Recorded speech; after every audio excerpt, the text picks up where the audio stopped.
할렐루야. 설 명절 잘 보내고 오셨습니까? 예, 아직도 이 동장군의 여세가 기세를 좀 부리고 있지만 이제 춘분이 아니죠, 입춘을 지나서 또 새로운 따뜻한 봄의 문턱으로 가고 있다는 이 사실이 얼어붙은 우리의 마음만은 그래도 녹여주는 그런 시절인 것 같습니다. 사랑하는 성도님들, 오늘도 우리가 예배를 통해서 우리의 속사람이 강건해지게 되길 바라고, 혹여라도 심령이 딱딱하다면 오늘 주님의 은혜의 햇살로 녹여지고 부드럽게 변화될 수 있는 은혜가 있기를 간절히 바랍니다.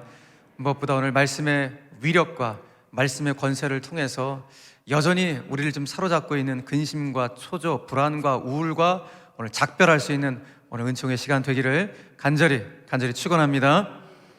자, 우리는 지난주까지 13번에 걸쳐서 야곱의 이야기를 함께 묵상하며 또 그 가운데서 기도의 제목을 붙들고 기도할 수 있었습니다. 야곱의 이야기가 창세기 25장에서 35장 이 사이에 아주 집중적으로 야곱의 이야기가 있었습니다. 25장부터 시작된 야곱의 이야기가 출발하면서 그 26장에 실은 이삭의 이야기가 들어가 있었는데, 제 설교의 초점이 야곱이다 보니까 그 26장은 살짝 건너뛰어 이제 27장으로 계속 야곱의 이야기가 진행이 되었습니다. 그래서 오늘은 다음 주 속사람을 강건하게 라는 주제로 시작되는 에베소서 강론을 앞두고 우리가 살짝 건너뛰어 아쉬웠던 창세기 26장 요 이삭의 이야기를 함께 나눔으로 설 명절 이후에 다시 일상으로 복귀하는 우리들 가운데 하나님이 우리 가운데 주기를 원하시는 축복의 메시지를 다시 한번 부여잡을 수 있는 거룩한 은총의 시간 되기를 간절히 바랍니다. 자, 오늘 특별 브릿지 설교에 다음 주로 넘어가기 전에 하나님 특별히 주시는 은총의 말씀이다 생각하시고, 오늘 주님이 주시는 이 말씀이 정말 내 것이 되길 바랍니다, 그러는 강렬한 소원을 담아서 꼭 이 말씀을 다 여러분들의 것으로 삼으시기를 간절히 바랍니다. 자, 이삭, 야곱의 아버지고 아브라함의 아들이죠. 어떻게 보면 가장 유명한 아브라함, 또 야곱도 유명하죠. 아버지하고 아들 사이에 낀 세대가 어떻게 보면 이삭입니다. 이삭이 이집트랑 아주 가까운 부엘라 헤로이라는 지역에서 살고 있었습니다. 아버지 장례, 아브라함의 장례를 다 치우는 이후에 그곳에 이제 살고 있었는데, 거기 살면서 한 60세 정도 되었을 때 리브가를 통해서 쌍둥이 아들 에서하고 야곱을 낳습니다. 근데 우리는 야곱 이야기 들으면서 알았죠. 이 두 녀석 쌍둥이들이 자라가면서 장자권 문제로 아주 치열한 공방이 있었다는 것을 알고 있습니다. 이렇게 두 형제들 사이에 치열한 공방이 있을 무렵에 그들이 살고 있는 부엘라 헤로이라는 지역에 아주 극심한 흉년이 들게 되었습니다. 그래서 이삭이 가족들을 이끌고 극심한 기근이 든 이 부엘라 헤로이를 떠나서 저 블레셋 땅 그랄이라는 지역으로 이주를 하게 되었습니다. 그 이주 경로를 잠깐 참고 삼아 한번 지도를 통해서 보도록 할까요? 저 이집트랑 가까운 부엘라 헤로이라는 지역에 있다가 극심한 흉년이 드니까 가족들을 데리고 어디로 갔다? 저 블레셋 땅 그랄이라는 지역으로 이제 이주를 하게 된 것입니다.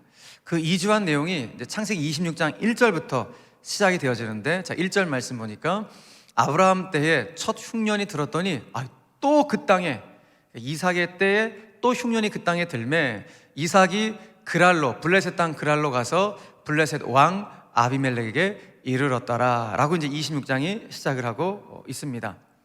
이삭의 아버지 아브라함도 그랬지만 이삭도 한 곳에서 정착을 제대로 못했습니다. 계속 터전을 좀 옮겨야 되는 그런 상황들이 있었어요.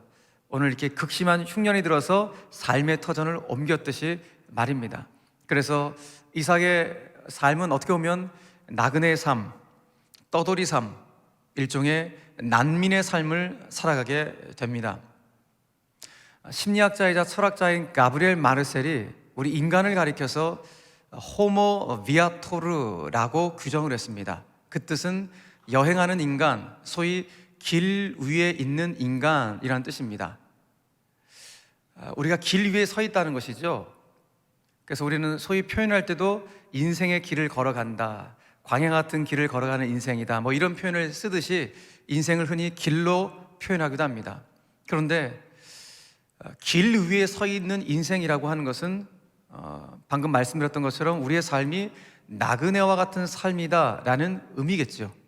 동시에 그 삶의 형편과 처지가 상당히 취약하다는 의미이기도 할 것입니다. 마치 난민처럼 말입니다. 여러분, 지금도 세계 곳곳에서는 가난과 기근으로 인한 난민, 전쟁과 테러로 인해 생긴 난민들이 너무나도 많이 있습니다. 그런데 그들의 신분은 모두가 다 불법 체류자 신분이기에 그들이 정착해 터를 잡고 살고 있다고 하지만은 그들은 언제 그 땅에서 추방당할지 모르는 불안불안한 상태 가운데 있는 신세가 난민의 신세입니다. 지금 블레셋 땅 그랄 지역으로 이주한 이삭의 가족의 처지가 그런 상황입니다. 언제 그 땅에서 내쫓겨질지 모르는 그런 불안불안한 상황 가운데 이삭의 가족이 있습니다. 그런데 놀라운 것은 이주한 땅 그곳에서 이삭은 아주 꿋꿋하게 그의 삶을 영위해 간다는 것입니다. 그것도 엄청난 복을 받으면서 그 이주한 땅에서 아주 꿋꿋하게 살아가는 이삭의 모습을 볼 수가 있습니다. 여러분, 우리 신자들의 삶은 성경이 말씀하고 있기도 하듯이 정말 나그네와 같은 삶이죠. 왜냐하면 우리가 가야 될 본향이 분명히 있기 때문에 그렇습니다. 그런데 분명한 사실은 하나님은 저와 여러분들이 우리가 잠시 거쳐가는 이 땅의 삶이 나그네의 삶이라 할지라도 대충 살아가면 되겠지, 뭐 저 본향이 있는데, 이런 삶을 원치 않으신다는 것입니다. 하나님은 우리가 잠시 거쳐갈 나그네와 같은 삶을 이 땅 가운데 살아간다 할지라도 오늘 이삭이 그 땅에서 하나님의 축복을 받으며 살아갔듯이 저와 여러분들도 이 땅에서 하나님의 축복을 받으며 살아가길 원하시는 것, 이것이 우리가 믿는 하나님의 마음인 줄로 믿으시길 바랍니다. 그러니까 하나님, 우리가 이 땅에서 대충 살아가는 거, 그거 원치 않는다는 거예요. 아유, 대충 살다가 그냥 주님 나라 가면 되지, 이게 아니라 하나님이 나를 이 땅 가운데 분명한 사명과 소명의 자리로 불러주셨는데 거기서 그 사명 감당할 만한 하나님의 복을 받고 은사를 받고 은혜를 받으며 살기를 원하시는 것, 이것이 바로 하나님의 마음이다. 자, 그런 차원에서 우리가 지금 이 땅 가운데 나그네의 삶을 살아간다 할지라도 우리가 그럼에도 불구하고 반드시 사모하고 갈망해야 될 축복이 뭔가, 나그네와 같은 삶이라 할지라도 반드시 갈망하고 사모해야 될 축복이 뭔가, 오늘 이삭의 이야기를 통하여 두 가지의 축복을 사모하고 갈망할 수 있는 오늘 이 아침이 되었으면 좋겠습니다. 그 첫 번째 우리가 사모하고 갈망해야 될 축복이 무엇인가? 시대를 꿰뚫어 볼 수 있는 안목, 그리고 미래를 내다볼 수 있는 해안의 축복을 여러분 꼭 사모하시고 갈망하시길 바랍니다. 이 자리에는 여러분뿐만 아니라 여러분들의 자녀들이 정말 시대를 관통해서 꿰뚫어 볼 수 있는 안목을 가질 수 있도록 기도해 주시고, 또 미래를 내다볼 수 있는 해안을 받을 수 있는 이 축복을 꼭 받을 수 있도록 여러분 기도하시길 바랍니다. 얼마나 귀한 축복인지 몰라요. 자, 지금 이삭이 가족들을 이끌고 기근 때문에 블레셋 땅으로 이주하게 되었습니다. 이주민의 신세, 그 외지인이죠. 그 외지인의 신세는 늘 불안불안한 거예요. 앞서 말씀드렸듯이 언제 쫓겨당할지 모르기 때문에, 추방당할지 모르기 때문에 불안불안한 상황입니다. 그런데 이삭은 이주한 그곳에서 얼마나 꿋꿋하게 살아가는지, 성실하게 살아가면서 그 땅에서 오늘 농사를 지으며 살아가고 있다고 성경은 말씀합니다. 그런데 이게 웬일인지 이주한 땅에서 농사를 지었는데 그 해에 100배나 많은 수확을 거두게 되었다. 그래서 하나님이 주시는 은혜로 말미암아 창대하고 왕성하여 거부가 되었다라는 것을 오늘 우리에게 말씀해주고 있다는 것입니다.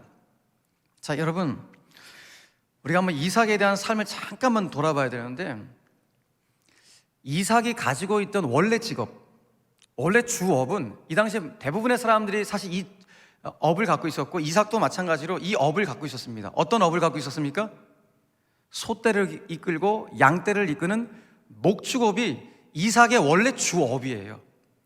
그런데 원래 주업을 안 하고, 그것도 이주한 땅에서 본인이 한 번도 손을 대본 적이 없는, 그러니까 어떻게 보면 그 당시로 하면 신산업이라고 할 수 있는 농업에 손을 대게 된 것입니다.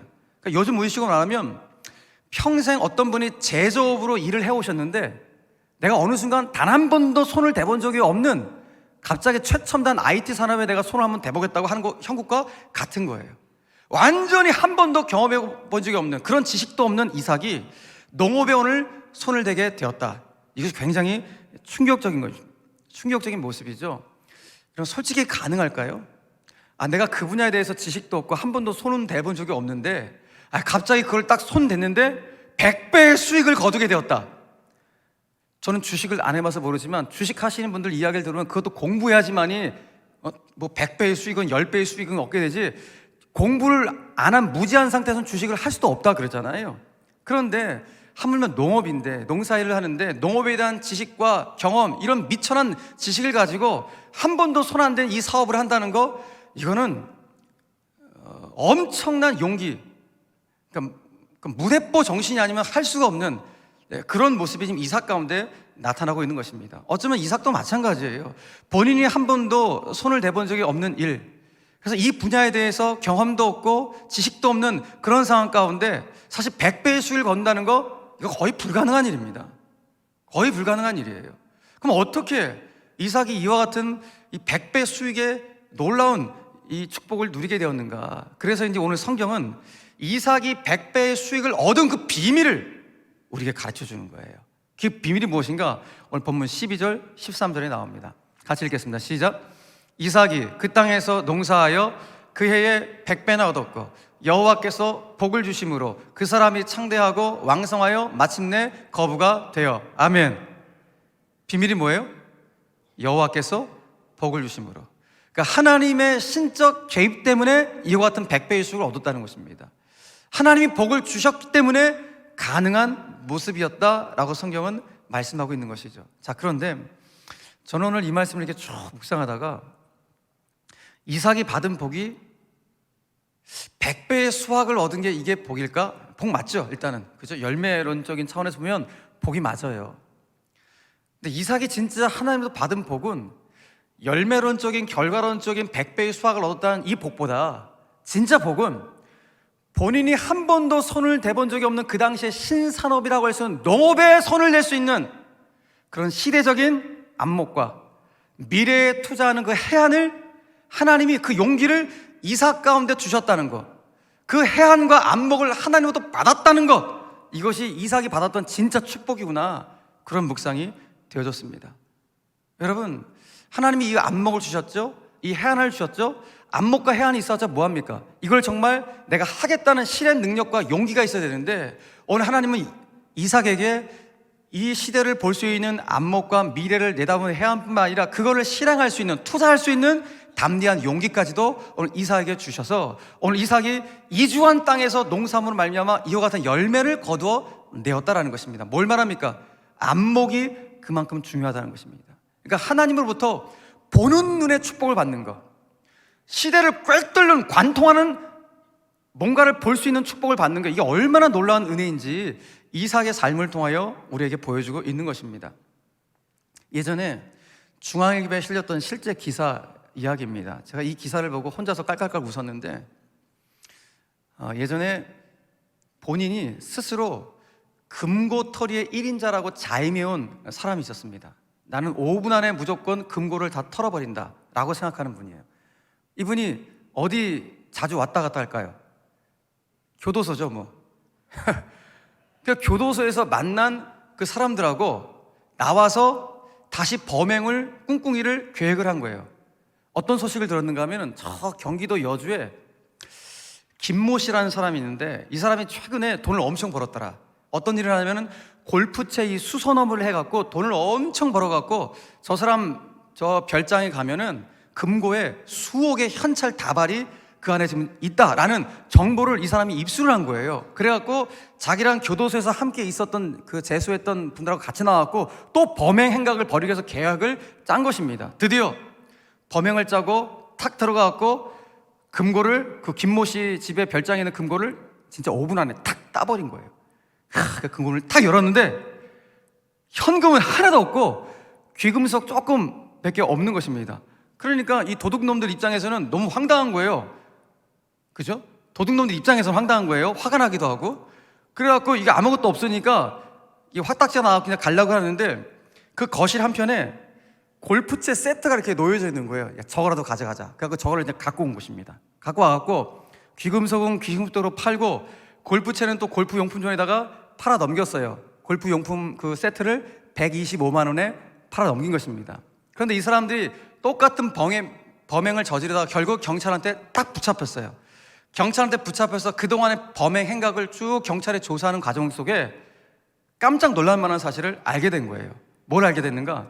이 사람들이 125만 원에 팔아넘긴 그 골프셋 세트가 실은 그 유명한 타이거 우즈가 메이저 4개 대회를 연달아 4개 대회를 석권한 것을 기념해갖고 미국의 유명한 골프용품 회사 있거든요. 거기서 전 세계 딱 500개만 한정적으로 기념으로 해서 희귀품으로 만든 골프 세트가 국내에는 딱 그 집 하나 있었는데 그 집에 있는 것을 갖고 와서 그걸 모르고 125만 원에 고작 125만 원에 팔아 넘긴 거예요. 그러니까 그 희귀품이기 때문에 1년 번호가 다 있거든요. 국내에는 딱 그 집 골프채 세트 딱 하나 있는 거였는데 그걸 팔아 넘긴 거였어요. 그러니까 이게 일반인은 넘겨서 파는 제품이 아니기 때문에 시가 산출이 어려운 그런 골프채 세트예요. 근데 예전에 이게 경매에 나온 적이 있었다고 합니다. 그때 경매에 나왔을 때 우리나라 돈으로 한 3억 원 가까이 되는 그 경매가 낙찰이 된 그런 경우가 있었는데 그게 어마어마한 가치가 있는 것이죠. 그래서 그 중앙일보에 나왔던 그 기사 제목이 뭔가? 우주 골프채를 몰라면 도둑.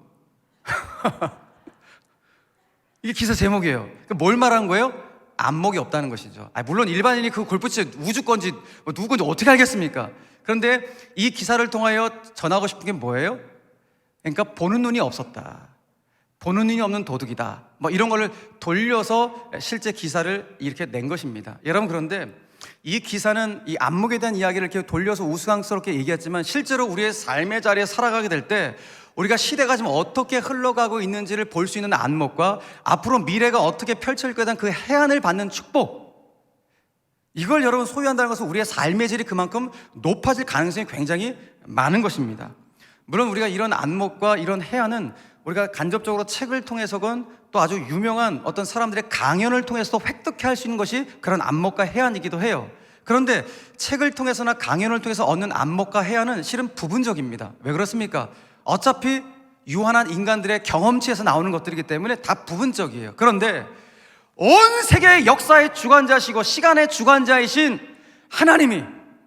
하나님으로부터 이 시대를 꿰뚫는 안목과 시대를 내다볼 수 있는 해안의 복을 받는다면 그럼 이거만큼 귀하고 귀한 은총과 축복이 어디에 있겠습니까?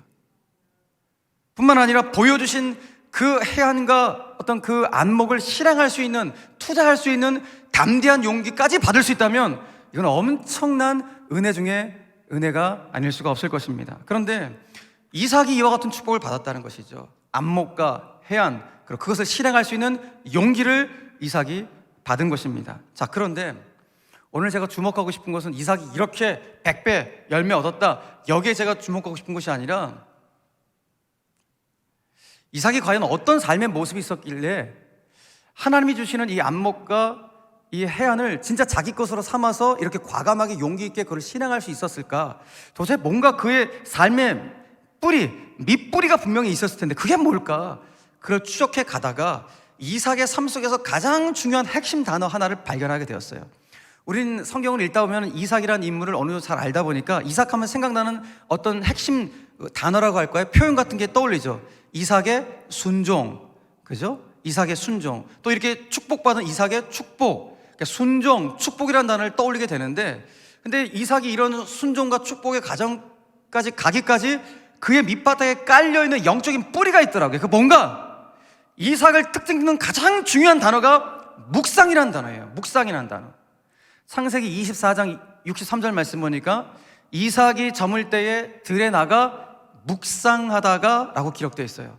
그러니까 이삭은 묵상하는 사람이었어요. 그래서 이 묵상으로 말미암아 어머니, 그렇게 사랑했던 내 어머니 사라의 죽음, 너무 힘들었거든요. 그거 이겨내는데. 근데 묵상을 통하여서 어머니를 잃을 슬픔을 극복할 수 있었고, 심지어 묵상을 하다가 사랑하는 평생의 반려자인 리브가를 만나기도 했습니다. 그러니까 철저히 그는 묵상하는 사람이었고, 묵상을 통하여서 순종하고, 묵상을 통하여서 이와 같은 축복을 받았습니다. 어떤 복을 받았습니까? 시대를 꿰뚫어보는 안목과 미래를 내다보는 해안의 축복을 받을 수가 있었던 것입니다. 여러분, 그런 차원에서 봤을 때 이삭은 오늘 거부가 되었다고 말을 하고 있죠. 거부. 여러분, 거부라는 이 단어가 좀 거부되어지세요? 아니면 이렇게 좀 받아들여주세요?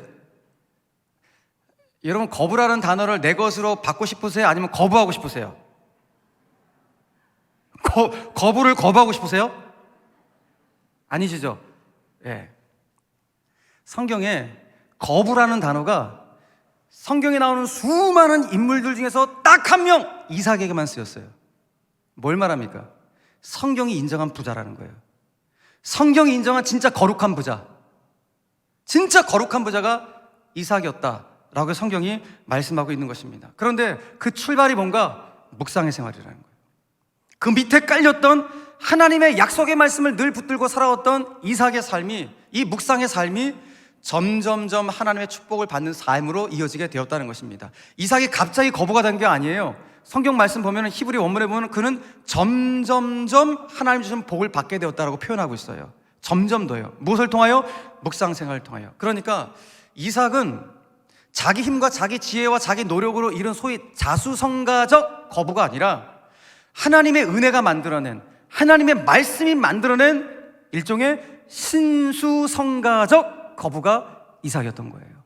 여러분, 저는 오늘 이 자리에서 예배하는 사랑하는 성도님들이 이와 같은 소원을 여러분 품었으면 좋겠습니다. 하나님 나를 향하신 약속의 말씀을 내가 한순간도 잊지 않게 하시고, 이삭처럼 묵상의 일상화를 통하여서 하나님 나에게 약속하신 시대를 보는 안목, 그리고 미래를 내다보는 해안의 축복을 나도 받음으로 말미암아 이삭 가운데 주어졌던 이 놀라운 은총의 역사가 내 삶 가운데 그대로 펼쳐질 수 있도록 은혜를 더하여 주시옵소서.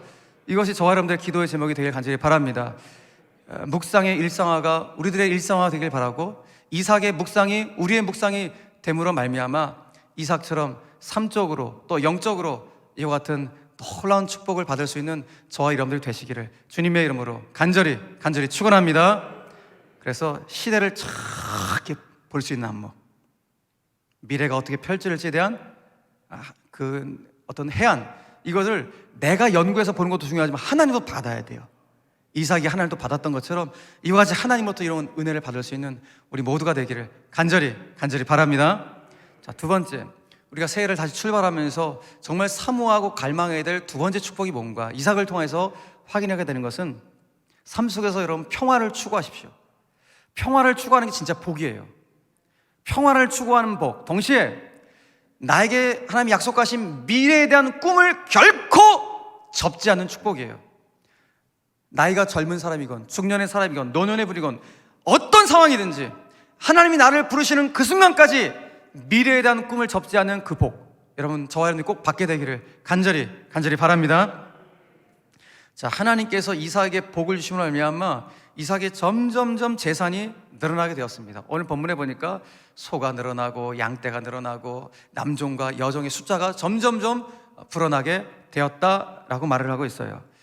그러다 보니까 지금 남의 땅에 와서 외지인이 자기들보다 더 부자가 되어 있는 이 모습을 보고 그 땅의 원주민인 블레셋 사람들이 시기하기에 이르렀습니다.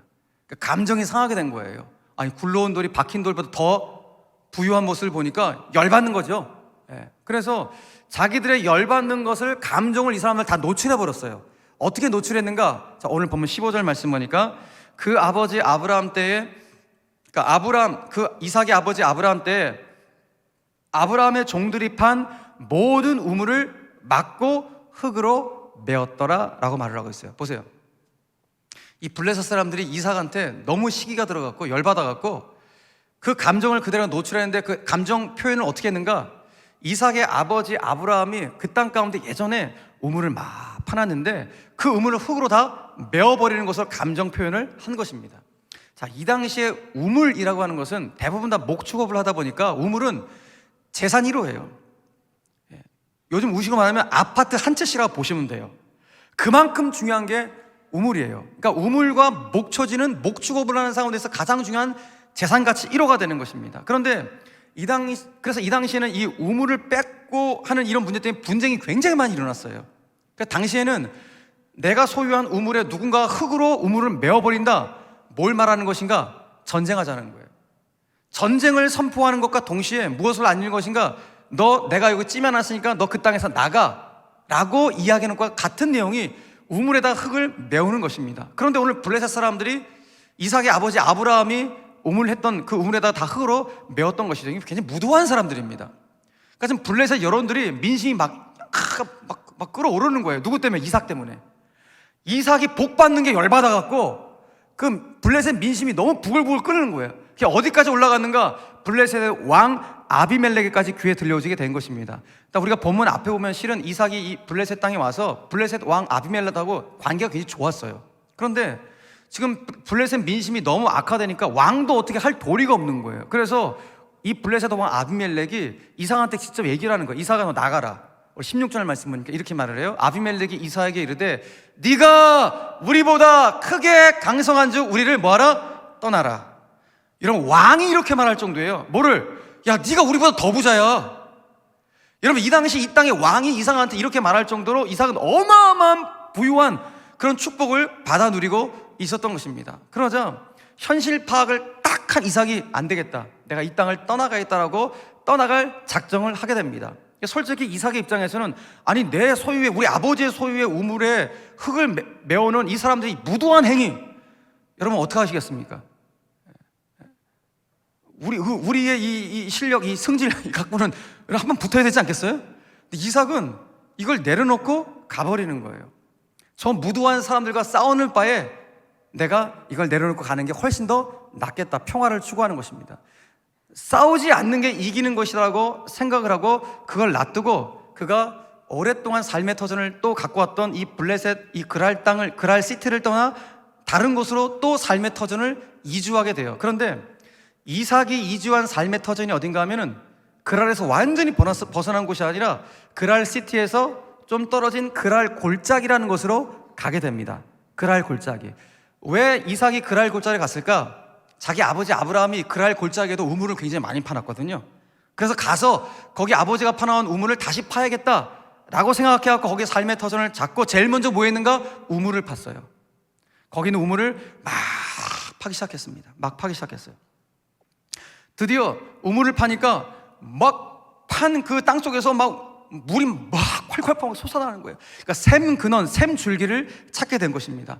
너무 기쁘죠. 그런데 샘 줄기를 찾기 무섭게 그 그랄 지역의 목자들, 블레셋 사람들 목자들이 찾아와갖고 막 시비를 거는 거예요. 야, 그 샘 근원 우리 거야 라면서 막 어지러 부리는 것입니다. 왜 우리 땅에 왔고 왜 니들이 좋아하냐? 저거 내 거라면서 빼앗기 시작하는 거, 시비를 거는 것이죠. 그러니까 이삭 입장 너무 황당한 것이죠. 그래서 이삭이 어떻게 할까 하다가 또 평화를 추구하는 사람이니까 그대로 줘버려, 니들 가져라 라고 말을 합니다. 그런 다음에 그 우물의 이름을, 준 우물의 이름을 다툼이라는 의미의 에섹이라고 우물 이름을 짓습니다. 에섹, 그 뜻은 다툼이에요. 그래서 이삭의 가족들이 또다시 삶의 터전을 옮겼어요. 그랄 골짜기에서 또 다른 곳으로 삶의 터전을 옮겼습니다. 뭐 하는가?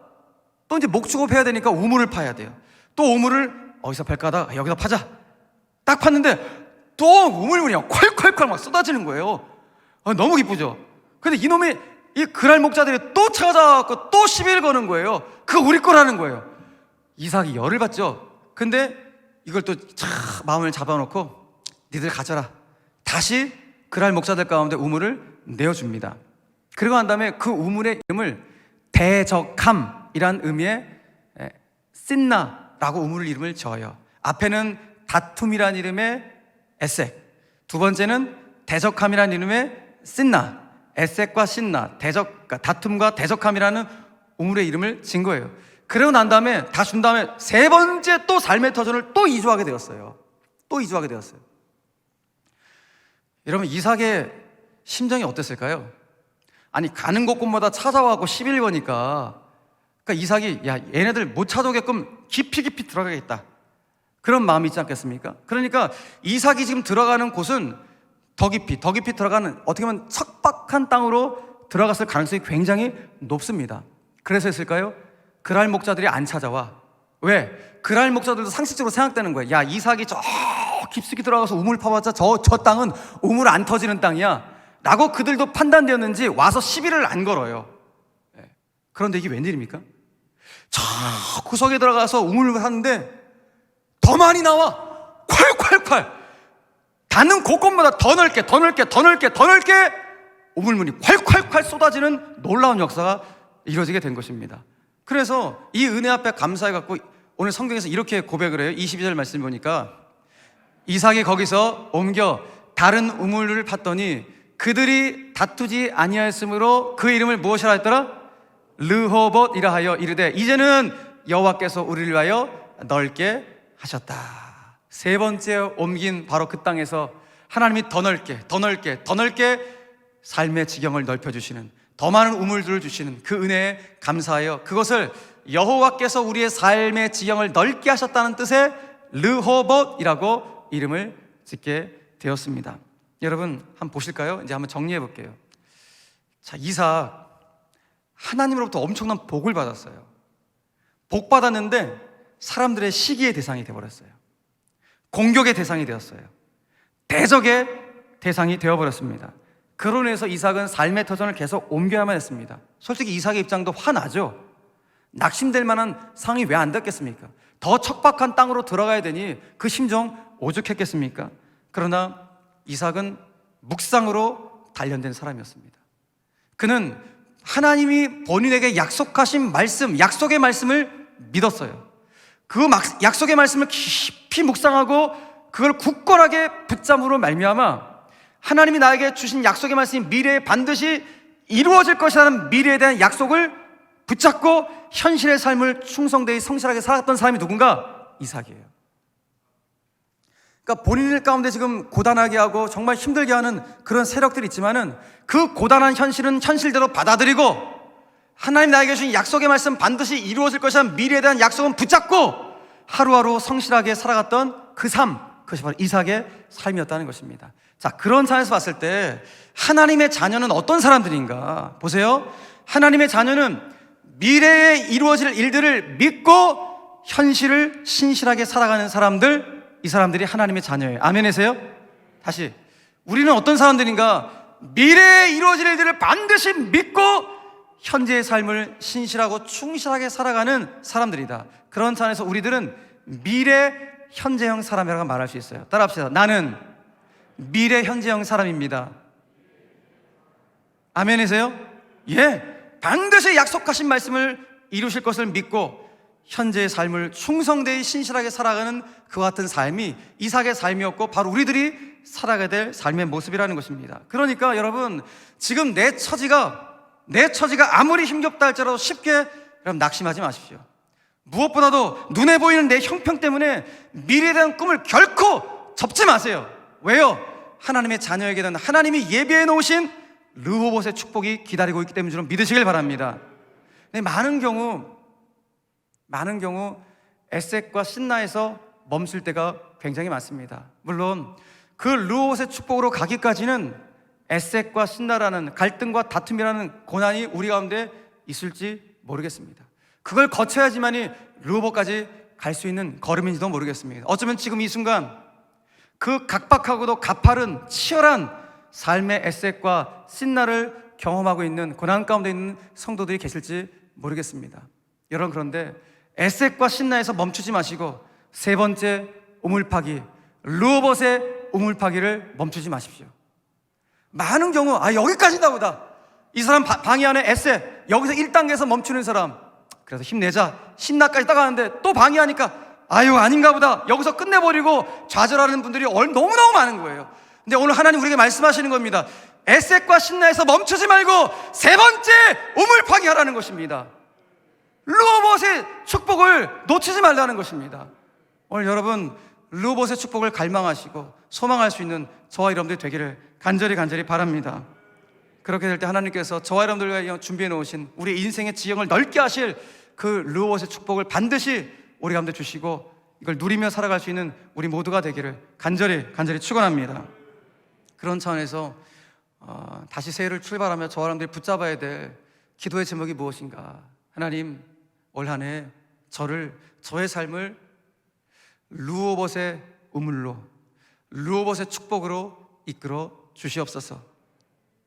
에색과 신나에서 좌절하고 낙심해서 멈춰버리는 인생이 아니라 반드시 세 번째 우물파기에 하나님 내가 실행할 수 있도록 은혜를 더하여 주시옵소서. 그래서 르호봇의 축복을 받은 이삭의 삶이 저와 여러분들의 올 한해 삶에 정말 그대로 이루어지는 그런 놀라운 축복이 있게 되기를 주 예수 그리스도의 이름으로 간절히 축원합니다. 축원합니다. 아멘. 자, 이제 다음 주 에베소 강론 앞두고 오늘 이 말씀 주셨는데 핵심 뭐예요? 에셋과 신나에서 멈추지 마시라는 거예요. 아이고 우리 가정, 내 사업 여기까지인가 보다 그렇게 하지 마시고 세 번째 우물파기 반드시 하시라는 것입니다. 반드시 세 번째 우물파기를 르호봇의 축복을 소망하면서 여러분 달려나갈 수 있는 우리 모두가 되기를 간절히 바랍니다. 어떤 경우에도 아유 목사님 아무리 얘기해 보셔 저는 뭐 상관없습니다. 그러지 마십시오. 정말 그렇게 됩니다.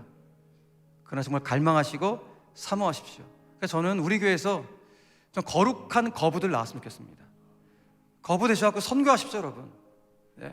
하나님 나라 확장을 위해서 마음껏 여러분 사용하시면서 가난한 이웃들을 섬기시고 정말 거룩한 이삭과 같은 이런 하나님의 사람들로 쓰임받을 수 있는 우리 모두가 되기를 간절히 바랍니다. 자, 오늘 말씀의 정리를 기도의 제목을 좀 담아갖고 우리 말씀을 좀 정리하도록 하겠습니다. 세 가지의 합심 기도의 제목을 주 앞에 올려드리는데 이 기도의 제목이 말씀을 정리함과 동시에 진짜 올 한 해 내가 한순간도 놓치지 않고 올려드릴 기도의 제목이 되야겠다 그런 마음으로 자 오늘 이 기도의 제목을 올려드리도록 합시다. 첫 번째 기도의 제목 시작. 묵상의 일상화를 통해 시대를 잇는 안목과 미래를 내다보는 해안을 받게 하사 이삭처럼 영적으로나 삶적으로 창대하고 왕성해지는 복을 받게 하옵소서. 아멘. 할렐루야. 여러분 가정 그렇게 되시길 바랍니다. 일터가 그렇게 되길 축복합니다. 자, 두 번째 기도의 제목 올려드립니다. 시작. 삶의 자리에서 평화를 추구하며 미래에 대한 꿈을 포기하지 않게 하사 이삭처럼 하나님이 예비해 놓으신 르호봇의 축복을 받게 하옵소서. 아멘. 가장 우선되는 것은 먼저 평화를 추구하십시오. 예. 나에게 자꾸 공격해 들어오는 시비 걸어오는 사람들 분명히 있을 거예요. 그런데 이삭처럼 평화를 선사하십시오. 그럼 반드시 그 다음에 르호봇이 있다. 이 사실을 잊지 않고 에셋과 신나에서 멈추지 않고 르호봇을 향해 나아갈 수 있도록 내 발걸음을 인도하여 주옵소서. 이것이 저와 여러분들의 두 번째 기도의 제목이 되길 바라고, 세 번째는 이 나라 민족 대한민국을 놓고 기도합시다. 시작. 다툼과 대적의 애석과 신하가 되어버린 대한민국 대선을 불쌍히 여기사 그만 다투고 국민들에게 콸콸 솟아나는 희망을 건네게 하옵소서. 아멘. 할렐루야. 제가 오늘 말씀 묵상하면서 야, 지금 우리나라 꼴이 딱 이 꼴이구나. 에셋과 신나구나. 서로 다투고 서로 대적하는 이 에셋과 신나에서 멈춰오려면 큰일 나겠다. 이 나라 조국 대한민국이 맨날 치고받고 싸우는 지역 감정, 세대 감정, 남녀 간의 갈등, 수많은 갈등을 통하여서 이 나라 여기서 끝나버리면 안 되겠다. 르호봇으로 가야 되는데 에셋과 신나에서 끝나버리는 대한민국 되지 않게 하시고 제발 좀 그만 다투고 그만 대적하고 국민들에게 콸콸콸 쏟아나는 이런 르호봇의 희망을 건네는 주여 그런 지도자 주시옵소서. 그런 지도자를 허락하여 주시옵소서. 그런 마음으로 여러분 이 나라를 위해서도 우리 기도할 수 있는 저와 여러분들이 되었으면 참 좋겠습니다. 자, 그런 마음 담아서 이번 한 주간도 승리하시길 바라고 우리 다 함께 일어나셔서 우리 이 찬송 부르고 예배를 마무리하도록 하겠습니다. 고난 내 영혼 편히 쉴 곳과 우리 힘차게 찬송하며 나아가도록 하겠습니다. 박수 치며 찬양하겠습니다.